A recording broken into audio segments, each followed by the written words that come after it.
계단을 내려가는데 무릎에서 뚝뚝 소리가 난다면 이미 당신의 무릎은 도움을 요청하고 있는 겁니다. 안녕하세요.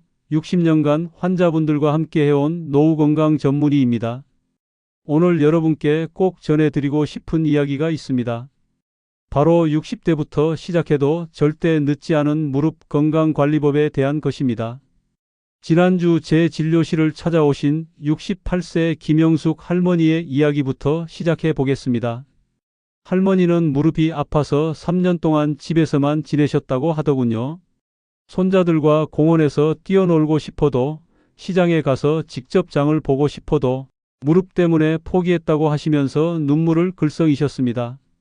그런데 6개월 후 같은 할머니가 제 앞에서 무릎을 굽혔다 폈다 하시면서 활짝 웃고 계셨어요.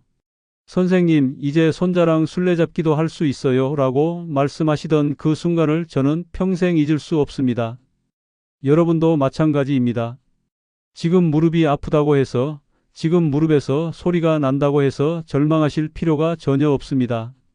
60대든 70대든 심지어 80대라도 올바른 방법만 안다면 무릎 건강을 되찾을 수 있습니다. 오늘 제가 여러분께 전해드릴 내용들은 모두 임상에서 직접 확인한 것들이고 실제로 많은 분들이 효과를 보신 검증된 방법들입니다. 혹시 이런 경험 있으시죠? 아침에 일어날 때 무릎이 뻣뻣해서 몇 발자국 걸어야 풀리는 느낌, 비 오기 전날 무릎이 쑤시는 느낌, 계단을 오를 때마다 무릎에서 나는 소리 때문에 주변 사람들, 시선이 신경 쓰이는 상황들 말입니다. 이런 증상들이 나타나면 대부분의 분들이 나이 들어서 그런가 보다 하고 체념하시는데 절대 그렇지 않습니다. 무릎 관절은 우리 몸에서 가장 복잡하면서도 가장 많이 사용되는 관절입니다. 걸을 때마다, 앉았다 일어날 때마다, 심지어 잠잘 때도 계속 일하고 있는 우리 몸의 소중한 부품이죠. 그런데 안타깝게도 많은 분들이 무릎 건강의 중요성을 간과하고 계시고 이미 문제가 생긴 후에야 관리를 시작하려고 합니다. 실질적 정보 마이너스 무릎 건강의 핵심 이해. 무릎 관절의 구조와 노화 과정 이해. 먼저 우리 무릎이 어떻게 생겼는지부터 알아보겠습니다. 무릎 관절은 허벅지뼈인 대퇴골과 정강이뼈인 경골, 그리고 앞쪽에 무릎뼈인 슬개골이 만나는 곳입니다. 이 뼈들 사이에는 연골이라는 매끄러운 조직이 있어서 뼈끼리 직접 부딪히지 않게 해주고 관절액이라는 윤활유 같은 액체가 관절 전체를 감싸고 있어서 부드럽게 움직일 수 있게 해줍니다. 그런데 나이가 들면서 이 연골이 점점 얇아지고 거칠어집니다. 마치 자동차 타이어가 오래 쓰면 닳아서 울퉁불퉁해지는 것과 비슷하죠. 연골이 손상되면 뼈끼리 직접 마찰하게 되고 이때 통증과 염증이 생기게 됩니다. 또한 관절액의 양도 줄어들고 점성도 떨어져서 윤활 기능이 약해집니다.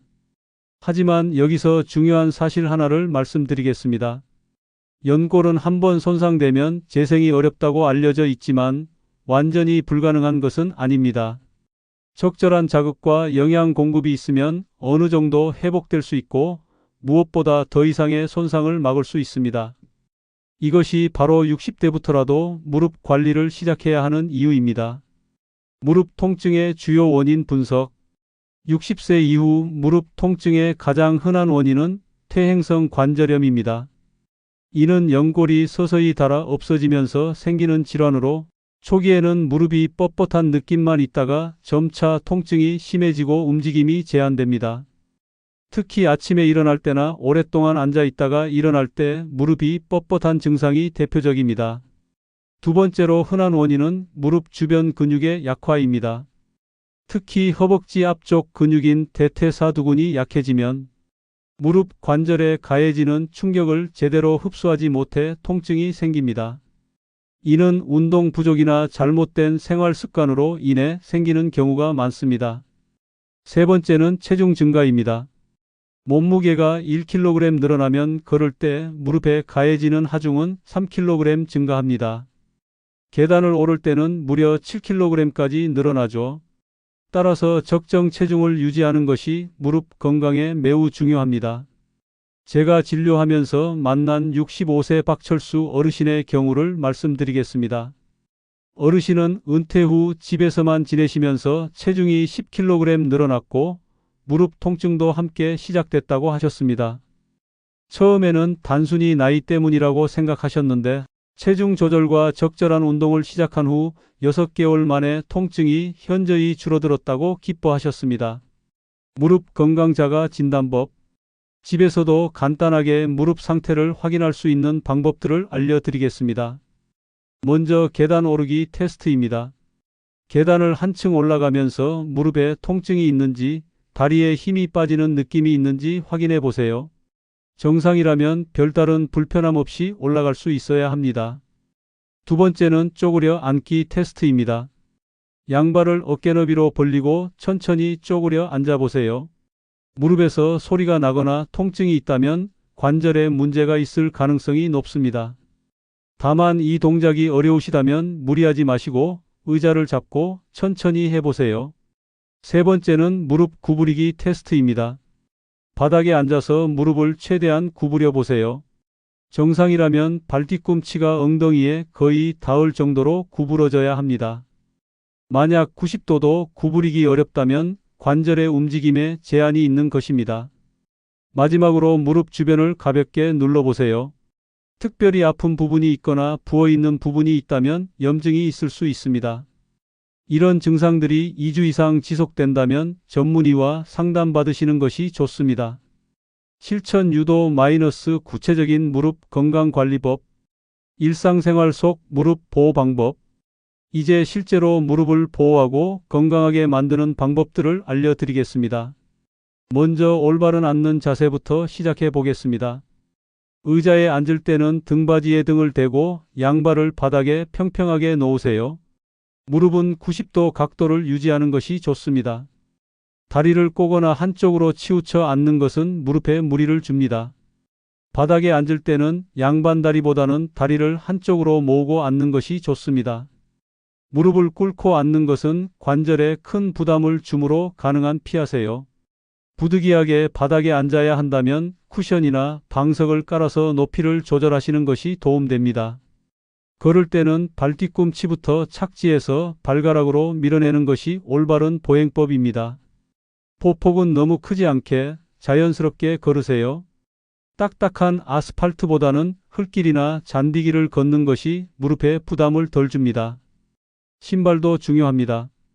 굽이 높거나 밑창이 딱딱한 신발보다는 쿠션이 좋은 운동화를 신으시는 것이 좋습니다. 계단을 이용할 때는 올라갈 때 좋은 다리부터, 내려갈 때는 아픈 다리부터 디디는 것이 원칙입니다. 난간을 꼭 잡고 천천히 움직이세요. 가능하다면 엘리베이터나 에스컬레이터를 이용하시는 것도 좋습니다. 무릎 강화를 위한 운동법. 60년간의 임상 경험을 바탕으로 말씀드리면 무릎 건강을 위해서는 근력 강화 운동이 가장 중요합니다. 특히 허벅지 앞쪽 근육인 대퇴사두근과 뒤쪽 근육인 햄스트링 그리고 종아리 근육을 골고루 강화해야 합니다. 첫 번째 운동은 의자에 앉아서 하는 무릎 펴기 운동입니다.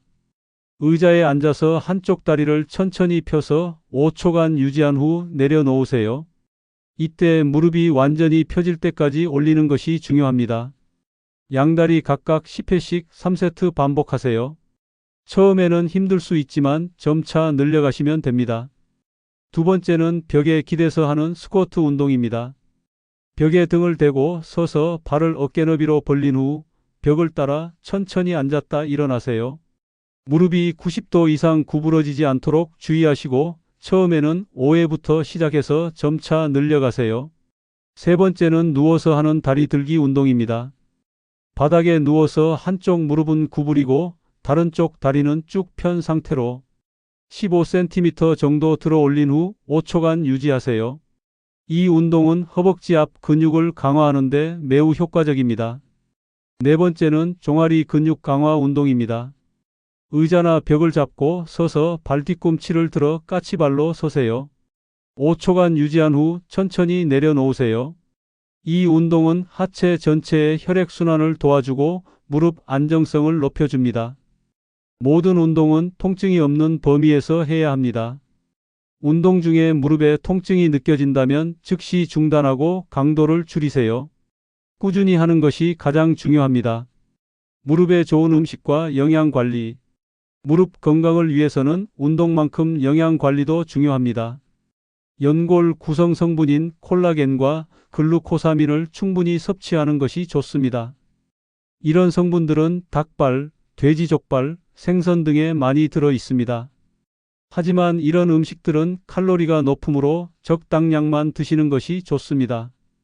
오메가3 지방산이 풍부한 등푸른 생선도 무릎 건강에 도움됩니다. 고등어, 삼치, 정어리 같은 생선에는 항염 효과가 있는 오메가3가 많이 들어있어 관절 염증을 줄여줍니다. 일주일에 2회 정도는 생선을 드시는 것이 좋습니다.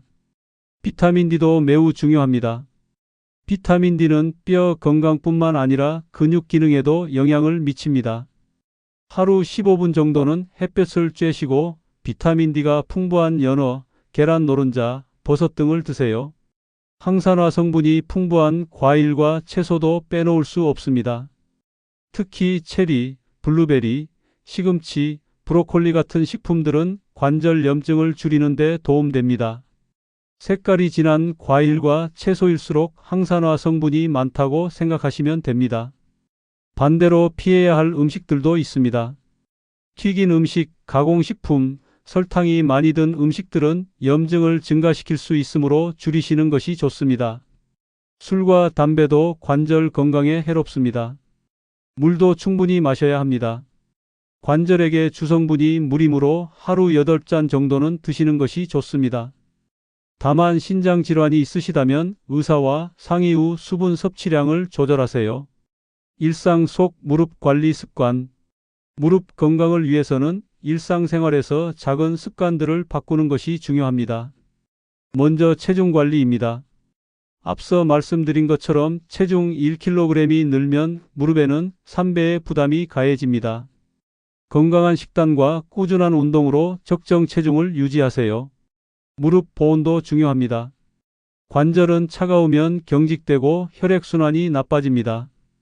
특히 겨울철이나 에어컨이 강한 곳에서는 무릎 보온에 신경 쓰세요. 무릎 담요나 보온용 무릎 보호대를 활용하시는 것도 좋습니다.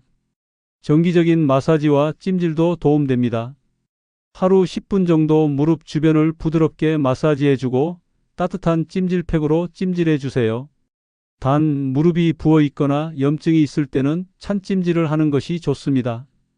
충분한 수면도 빼놓을 수 없습니다. 잠을 자는 동안 우리 몸의 연골과 관절이 회복됩니다. 하루 7시간 이상 충분히 주무세요.